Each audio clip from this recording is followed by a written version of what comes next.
Weekly એક્સપાયરીના દિવસે બજારમાં થોડી નબળાઈ, 30 પોઈન્ટના દબાણ સાથે નિફ્ટી 25,200ની નીચે. બેંક નિફ્ટીમાં પણ લગભગ 150 પોઈન્ટનો ઘટાડો.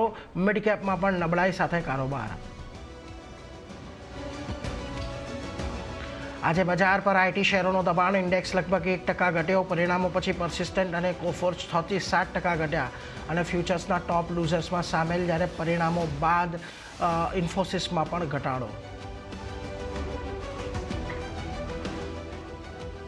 આઈએક્સને મોટો ઝટકો. ઇલેક્ટ્રિસિટી રેગ્યુલેટર જાન્યુઆરી 2026થી લગાવશે માર્કેટ કપલિંગ. પાવર એક્સચેન્જ હશે ઓપરેટર.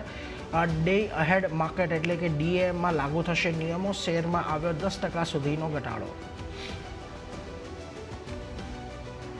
Q1ના પરિણામો પછી ડોક્ટર રેડ્ડીઝમાં ખરીદીનો મૂડ. શેર 2% વધુ વધ્યો અને ફ્યુચર્સના ટોપ ગેનર્સમાં સામેલ, જ્યારે પરિણામો પછી ટાટા કન્ઝ્યુમરમાં પણ વધારો.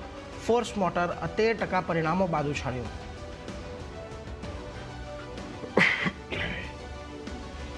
બ્રિટન સાથે ફ્રી ટ્રેડ એગ્રીમેન્ટ પર હસ્તાક્ષર કરતા પહેલા ટાટા મોટર્સ અને સંવર્ધન મધરસનના શેરમાં ઉછાળો. બંને શેર 2%થી વધુ વધ્યા. આજના દિવસે રહેશે ખાસ ફોકસ.